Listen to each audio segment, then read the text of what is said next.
She hired me to be her fake husband, and she said, they will take me if you leave, so you can't leave. Darian Vex wasn't looking to get involved. He hadn't for years. Not since that last job on Verrex. 2 went to hell and left 3 good men in a crater.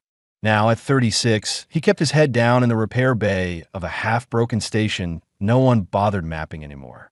Red Spire wasn't a place people went to start over.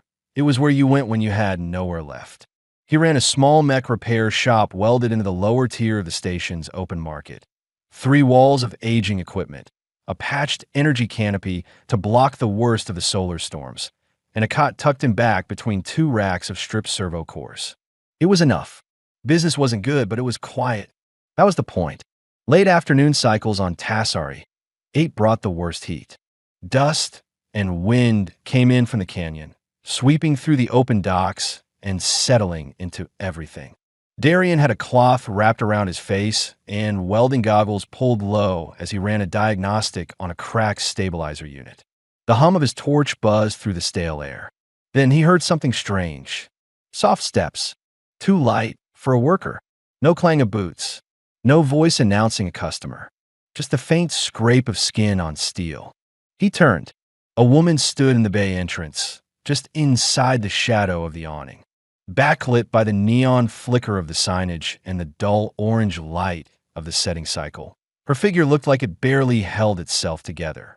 Violet skin, streaked with sweat and grime, clung tightly to a slender frame wrapped in a damaged ceremonial bodysuit. Gold fabric faded to ash, barely intact. Her long silver-white hair hung in uneven waves down her back, tangled from neglect. Across her hips, a thin, translucent wrap fluttered, as if it once served a purpose but didn't anymore. She was barefoot. No bag. No weapon. Her hands hung empty. Her eyes met his. "Are you Darian Vex?" she asked. Her voice was raw, raspy, tired.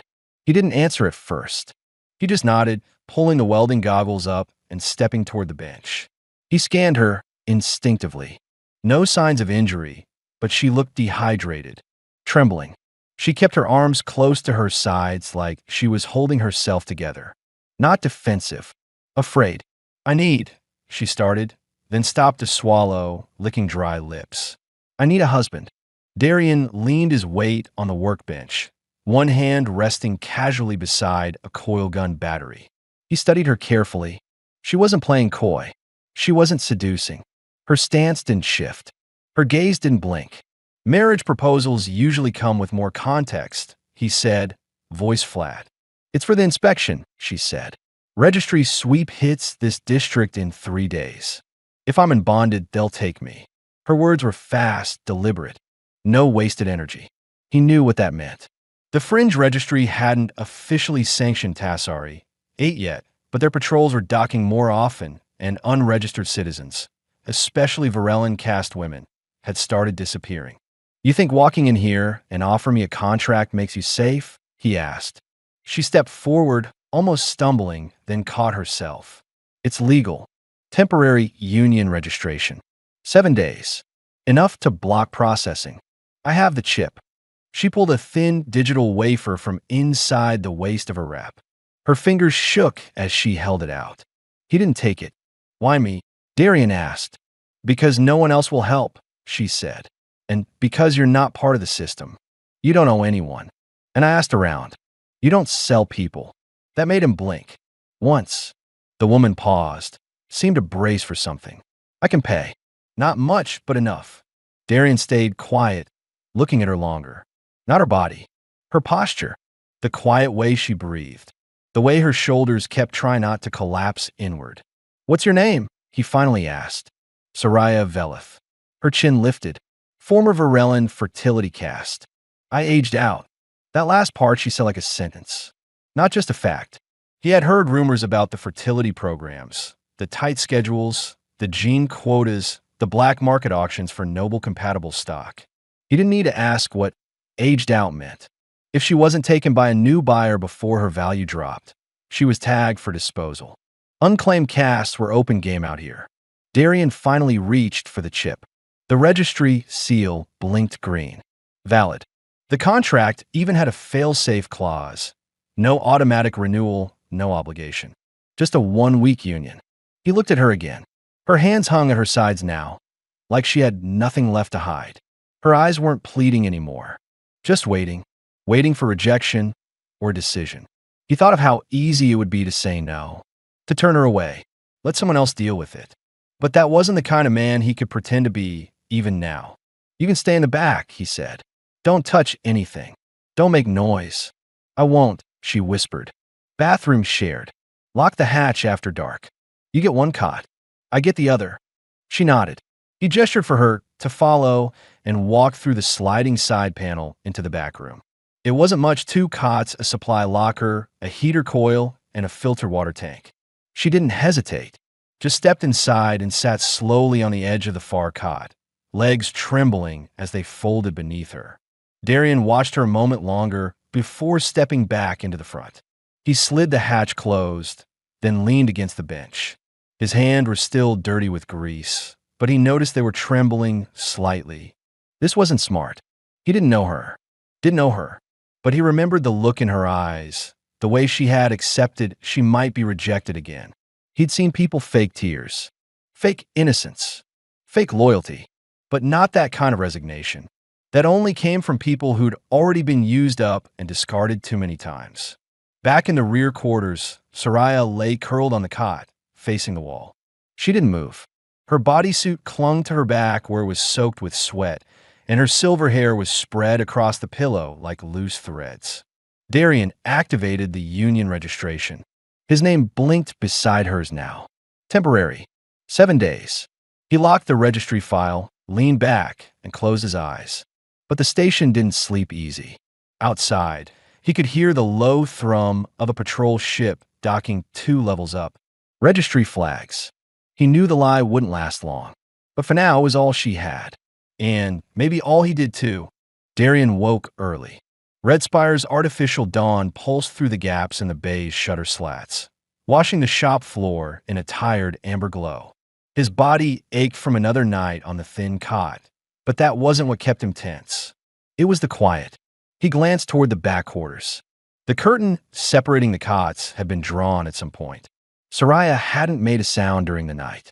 No movement, no cries, no whispered pleas like he half expected. Just silence. He stood and walked slowly to the filter tank. The faint hiss of recycled water masked his steps. He filled a dented tin and stepped through the curtain. She was awake. Soraya sat cross-legged on the cot, still in the patched bodysuit. The gold fabric had slipped from one shoulder, revealing a pale band of skin above the collarbone. She made no move to adjust it. Her silver hair was brushed back. Damp at the ends, she'd found the wash basin. Her hands rested in her lap, folded neatly, but her eyes were alert, watching. Darian set the water down near her and crouched. You sleep? She gave a small nod. You eat? I wasn't sure if I was allowed to take anything. You're not a prisoner, he said plainly. You don't have to ask. She didn't respond, but the tension in her shoulders eased slightly. Darian handed her a protein pack from the drawer, then stood. I'll take you out today, he said. Public. Registry drones do ambient scans. We need them to read us as a bonded pair. If you stay hidden, they'll flag you. She stiffened. I thought this was just paperwork. It is.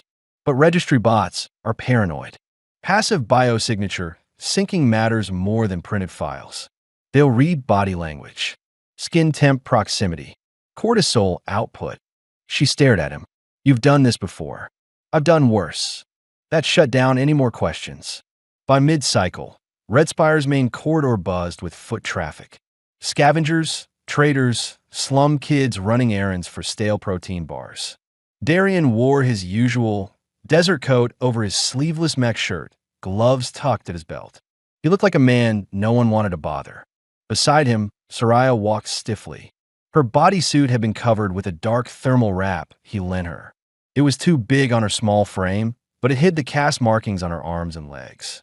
Her posture was composed, but he noticed how she kept her eyes low, never meeting anyone's gaze. They passed a patrol drone hanging overhead. Its blue light swept over them slowly. Darian reached out and rested his hand lightly at the small of her back, just enough for heat's signature overlap. She flinched. Not visibly, just a sharp inhale. "It's the only way the drone knows you're not alone," he murmured. "I know," she whispered. "I'm trying." They turned down into the registry corridor. The walls were cleaner here, the lighting sterile. On the far side, a half-dozen alien women stood in a waiting line, bare-armed, marked silent. A single registry officer leaned on a scanner console, bored. Soraya tensed. "They're in bonded," she said under her breath. "I recognized 2 of them. They were in holding cells last week." Darian kept walking, guiding her toward the exit hatch without slowing. "Then don't look at them. If they call out, don't turn. You think they'll be processed? I think you're walking free. Focus on that." She said nothing, but when they reached the market square again, she paused. Her breath shook as she stared at a nearby vendor's display. Ceramic figures of fertility cast idols, painted with exaggerated curves and childbearing hips. "Do they even know what it meant?" she said quietly. He looked at her. "My caste. What used to mean. They mock it now, but once being Varellan meant reverence. Now it's a barcode." Darian stepped in front of her view. "They don't care. This station isn't about meaning. It's about survival." She looked up at him. "And what does that make me to you?" The question hung there. He didn't answer, because he didn't know yet. Back in the bay, she sat again on the same cot. He noticed she hadn't touched the tools, the drawers, nothing. She kept her promise, stayed small. Invisible. "I can help," she said suddenly. "Not just hide. I used to assist medical techs during screening cycles. I can patch wiring. I can calibrate sensors. I know how to replace fusion nodes in older model drones." "You're caste bred," he said, "not trained for labor." "I learned," she said, "because if I didn't, they'd find other uses for me. I adapted. I can still adapt." He nodded slowly. "All right, but you don't touch anything unless I say." She nodded back, firm. Later that night, he heard her whimper in her sleep. Not loud, just enough to make him sit up. He watched from his cot. Her hands gripped the blanket tightly. Her legs had pulled in. Her breath came short, sharp. He stood and moved quietly to her side. "Soraya," he said softly. "Wake up." She jolted, eyes wide, breath caught in her throat. Her gaze darted, wild, until it found his. "You're safe," he said. Her eyes stayed locked on his, but she didn't speak. Then, in a barely audible whisper, they used to come at night. When no one heard, his jaw tightened. She exhaled, shaky, and shifted back under the blanket. Darian didn't leave immediately. He sat on the edge of his cot for a while after that, staring at the hatch. Registry sweep would begin the next morning. If they flagged her file, it wouldn't matter how convincing their body language had been. He could tell himself he was just giving her a safe place for a few days. But that wasn't the truth anymore. He was in it now, and deep down, part of him didn't want to get out. By the 3rd day, Red Spire Station felt different. Not louder, not quieter, just watched. The patrol drones hovered lower now, lingering in places they once passed through. Registry workers wore cleaner uniforms, better pressed.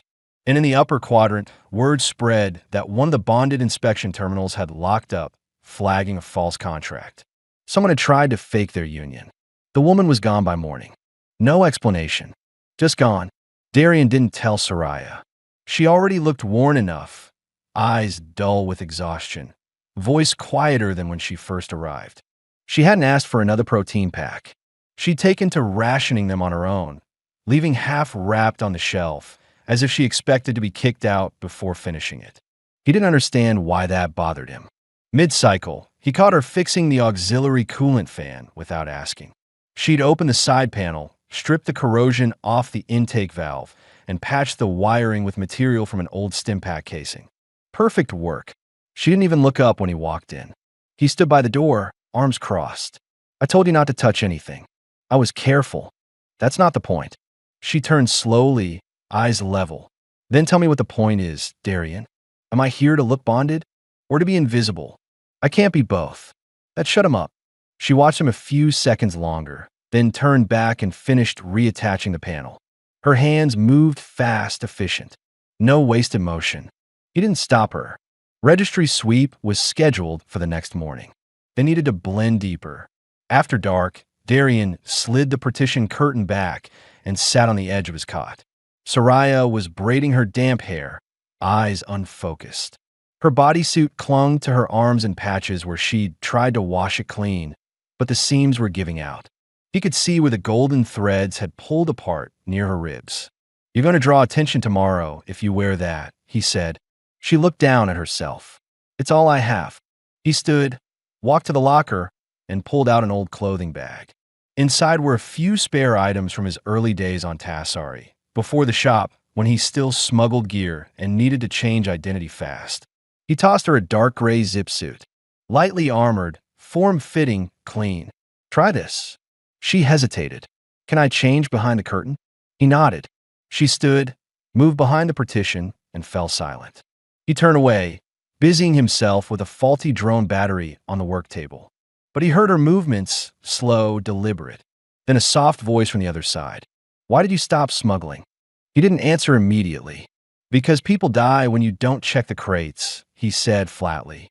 She didn't ask more. When she stepped out again, the zip suit hugged her body perfectly. It hid the cast markings, covered her up, but it made her look like someone else entirely, like she could have belonged to a crew, like she hadn't been thrown out like waste. Darian looked at her too long. "What?" she asked. He shook his head. "It fits." That night, she didn't go straight to the cot. She sat on the floor, legs folded, back to the wall near his bed. "I used to dream about being bonded," she said quietly. "When I was still in the cast home. We weren't allowed to speak of it. We were only meant to be assigned. Chosen. But some of us, we wanted more than function." Darian watched her, arms on his knees.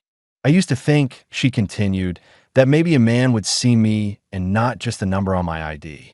That maybe he'd speak to me, ask me who I was." Her voice caught. She blinked fast. No one ever asked.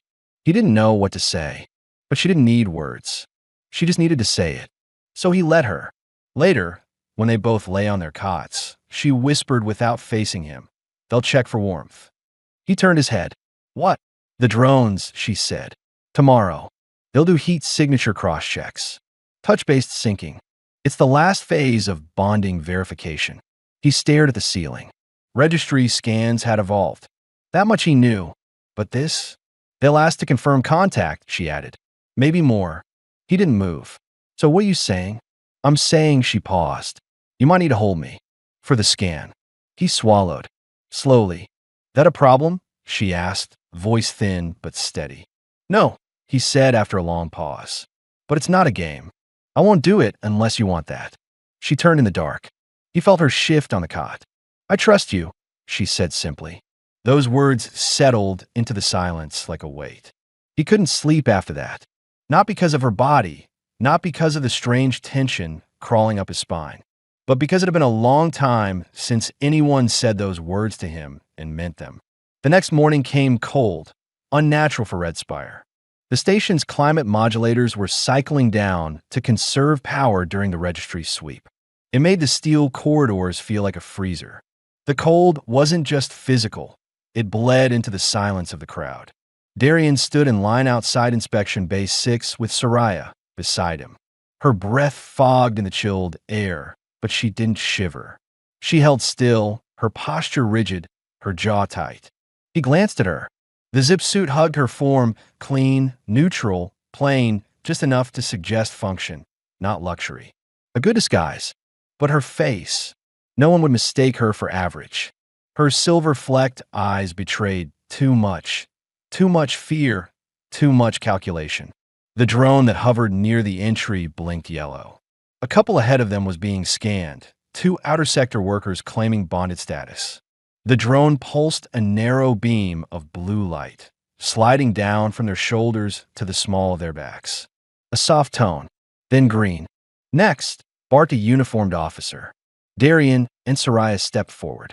The drone adjusted its trajectory, hovering lower, calibrating for their biosignatures. "Registered union?" the officer asked without looking up. "Vex and Velith," Darian answered. "Temp bond contract. Filed 3 cycles ago." The officer checked the datapad. "File's valid." Bonded clearance, pending sync test. Stand close. Soraya didn't move. Darian felt her hesitation before she showed it. He took a step closer, then reached, slowly, and placed his hand around her waist. Her body went stiff. The drone word, adjusting angle. He could feel the tension in her abdomen, the way her breath stuttered. "You have to relax," he whispered. She nodded almost imperceptibly and leaned into him. Her hands touched his chest. Not tight, just enough.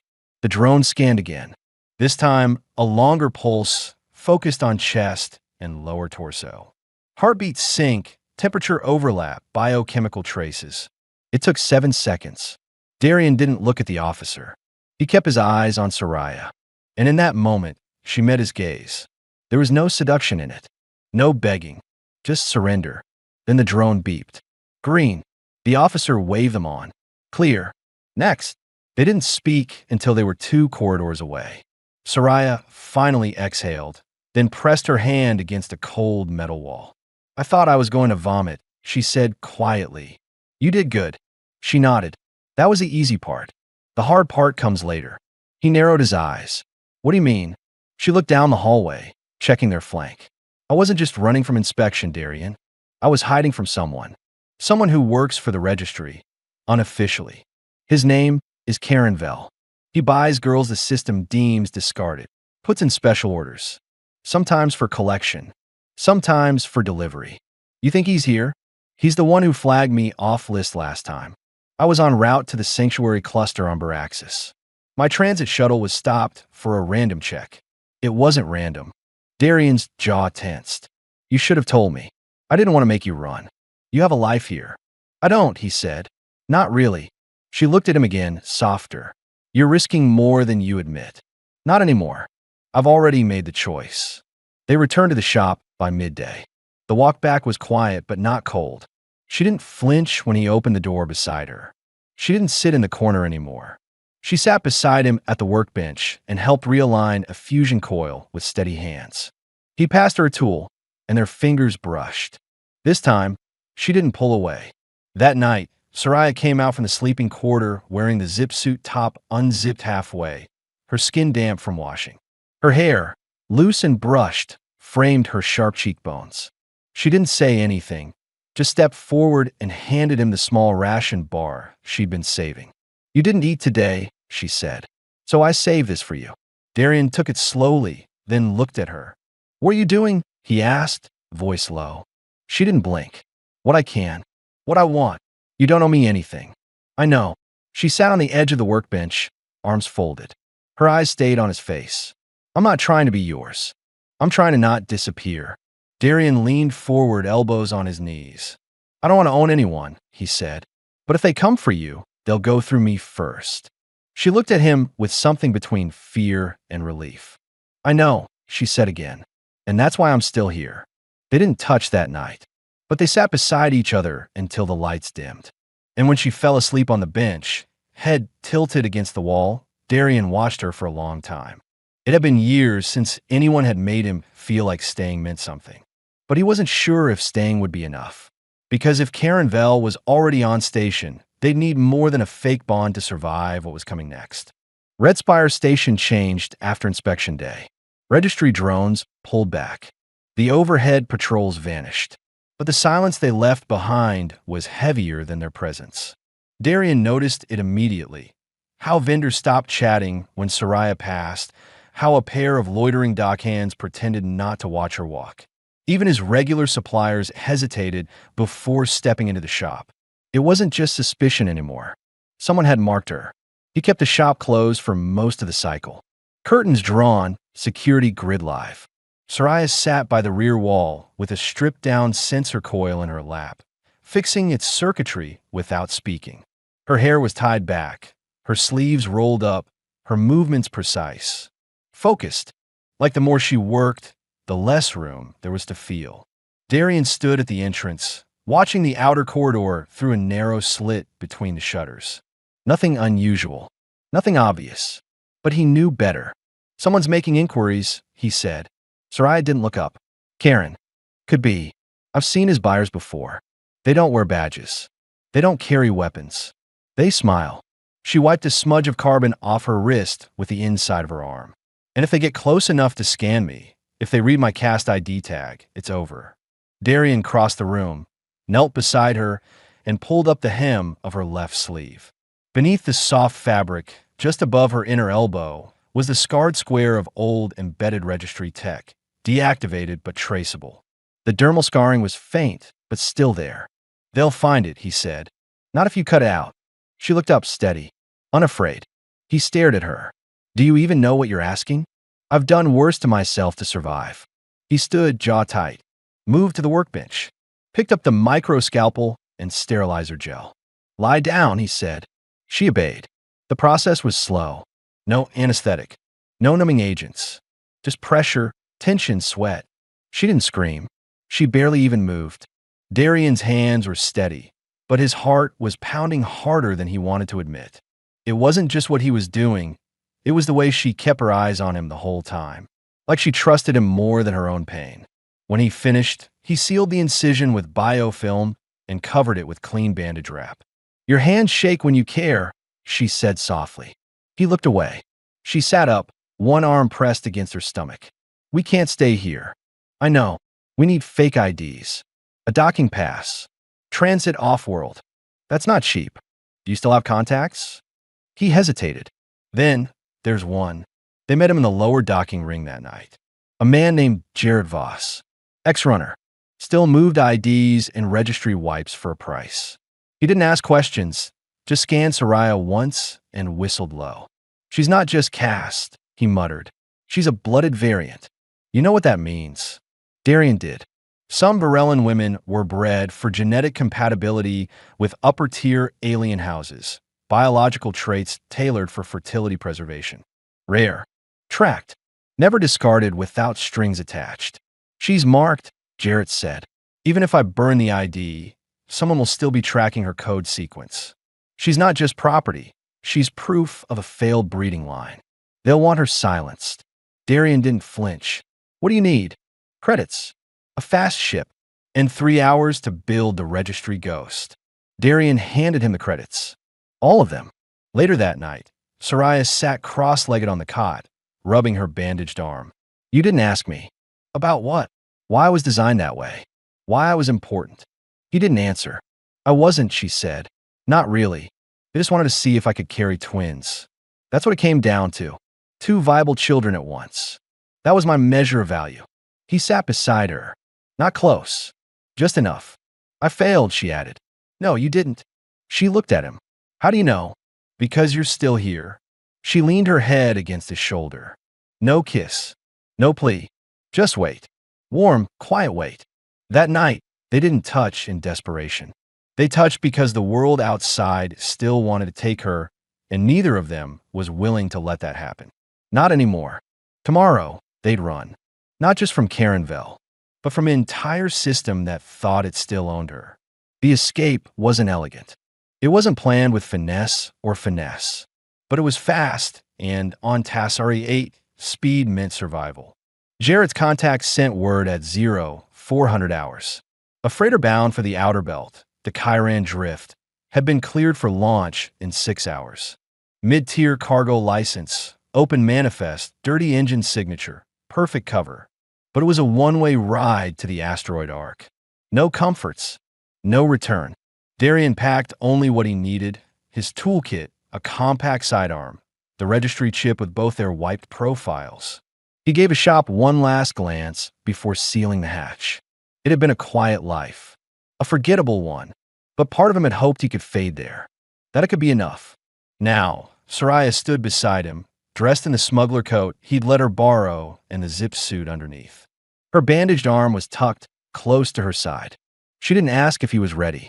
Neither of them pretended this was anything but a last shot. In the upper corridors, movement was sparse. They walked without speaking, eyes down, following the rail lines until they reached Dock 7C. And then it all fell apart. Registry enforcement wasn't supposed to be there. 2 agents stood by the freighter, gray uniforms, full scan visors. Civilian inspection crew, according to their tags. But Darian recognized the posture. The stance of men who'd fired live weapons before. Behind them stood someone worse. Karen Vell. He wasn't wearing a uniform. No need. His presence was enough. Tall, precise, too clean for a station like Red Spire. His hands were folded behind his back, and he didn't even glance at the freighter. His eyes were on Soraya. Darian stopped mid-step, hand going to Soraya's arm instinctively. She froze. Karen's voice cut through the stale air. Velith, you've made things difficult. She didn't move. Darian spoke instead. She's bonded. Registry cleared. Karen raised a brow, walking forward. Your file's already flagged. You think burning a tag means the system forgets? You've taken something that doesn't belong to you, Mr. Vex. Darian's grip tightened. Soraya took a step forward before he could stop her. You had no right, she said, her voice thin but clear. I was offcast, legally discarded. You hunted me. You broke protocol. Karen's expression never changed. You were a failed variant. No value left. But your presence, your escape, undermined the breeding registry's credibility. You made it political. That I cannot allow. The two agents stepped closer. Darian moved fast. He shoved Soraya back and raised the compact pistol, firing twice, center mass on the first guard, shoulder shot on the second. The corridor erupted in sound. People screamed behind sealed doors. Karen ducked left, pulling a sidearm from his coat. Soraya didn't run. She picked up the down guard's dropped weapon and fired. Karen staggered. The shot clipped his leg. Darian grabbed her by the arm and hauled her toward the freighter. Jarrett's man, blinking in shock, hit the airlock release. The ramp dropped. Inside the freighter, alarms began to scream. Unauthorized launch protocol triggered. Darian slammed the panel shut and keyed in the override codes. Karen's voice echoed down the corridor. You won't make it far. No registry. No anchor port will touch you. Soraya stood panting, blood smearing one side of her cheek. She looked down at him, eyes wide. You believe him? She asked. Darian didn't look up as the engines cycled to life. I believe we're still breathing. That's enough for today. The ship shook violently as it lifted off, scraping the side of the station tunnel as it cleared orbit. No escort followed. No drones pursued. They'd made it. Somehow, the stars opened ahead. Later, in the silence of the dark cabin, Soraya sat beside him on the floor, knees pulled up. You were willing to shoot for me, she said quietly. I was willing to stay quiet before I met you. She touched his hand. Does this end now? No. He turned to her. It starts now. She nodded. And for the first time, her smile wasn't forced. Wasn't shaped by fear. It was small, tired, real. He pulled her close, and this time, when she rested her head on his chest, it wasn't an act. They didn't know where they'd land. The registry had wiped them both. No names, no past. But for the first time in years, Darian Vex wasn't hiding. He was choosing, and Soraya Velith wasn't running. She was free. The asteroid arc was colder than expected. The Chiron drift dropped them off at a refueling station tethered to a frozen mining colony carved into the bones of a fractured moon. No formal name, no governance, just a cluster of pressurized habitats and hardened settlers who didn't care where you came from as long as you worked, paid, or stayed quiet. They chose quiet. Darian traded what credits he had left for a small module overlooking the frost cliffs. It had no heating coils and a broken hatch seal, but the walls held and the locals didn't ask questions. He repaired the filter vents himself, wired a power loop from salvaged solar rigs, and rewired the interior lights one strip at a time. Soraya never once complained. She cleaned the place, patched the suit she'd come in, started boiling meal packs with steady hands. They didn't talk about Red Spire, or Karen, or the shots fired at the dock. Not right away. Some wounds needed time to settle before being spoken aloud. The first night, they slept back to back on the floor. By the third, she reached for his hand as the lights dimmed. And by the fifth, she crawled onto his makeshift bedding in silence, curled into the hollow of his chest, and whispered, I'm not scared when I'm touching you. That was when he knew. This wasn't a job. Wasn't charity. Wasn't rescue. This was real. Weeks passed. Slowly. Quietly. Life bled back into routine. Darian found small repair gigs across the colony, fixing comm relays, recalibrating atmospheric valves. Soraya spent time in the communal hub helping a retired medic sort inventory. Her knowledge of Varellan-compatible supplements impressed the old woman. No one asked about her caste. No one dared. One evening, as an aurora storm rolled across the sky, Soraya came home wrapped in a thick-woven coat from the supply outpost. Not stolen, not scavenged, bought with her own credits. She dropped it by the door, approached him where he sat wiring a battery cell, and knelt in front of him without a word. Her hands undid his belt slowly, not because of seduction, but trust. He caught her wrists gently. "You sure?" She looked up at him, steady. "It's not about payment. Not fear. It's me. Wanting you. Wanting to feel alive with someone who sees me." His hand slid up her cheek, thumb brushing the edge of her jaw. "Then show me." What followed wasn't rushed. Wasn't frenzied. It was slow. Grounded. Her breathing matched his. Her movements were hesitant at first, but guided by the rhythm of safety. His hands never pushed. Hers never flinched. Skin to skin, they met, not as protector and protected, but as equals choosing closeness because it was finally allowed. Later, in the dim quiet, her head on his chest, she murmured, "You gave me back my name." Darian didn't speak. He just held her tighter. The registry wouldn't find them. Not here. The IDs were gone. Their old lives erased by design. But something new had grown in that empty space. A choice. A bond. Not forced. Not faked. Real. And permanent. Months later, when word came through the outer stations that Karen Vell had been indicted, exposed by a whistleblower inside the breeding consortium, Soraya just nodded. She didn't cry. Didn't gloat. She walked outside, stood on the frozen ridge above the cliffs, and closed her eyes as the snow caught in her white hair. She didn't need vengeance. She already had freedom. Back inside, Darian was cooking. The module smelled faintly of heated oil and synthetic starch. When she walked in, he glanced over. "You okay?" She smiled. The kind of smile that reached her eyes now. "I am." He raised an eyebrow. "Then maybe you can finally stop sleeping on my side of the cot." She stepped into his arms. "I never planned to sleep anywhere else." He kissed her, gentle, familiar. They didn't need a ceremony. The bond they forged in shadows had already outlived any contract. And in a world that had tried to erase them both, they'd carved out something no scanner could ever trace. A life of their own choosing. Together.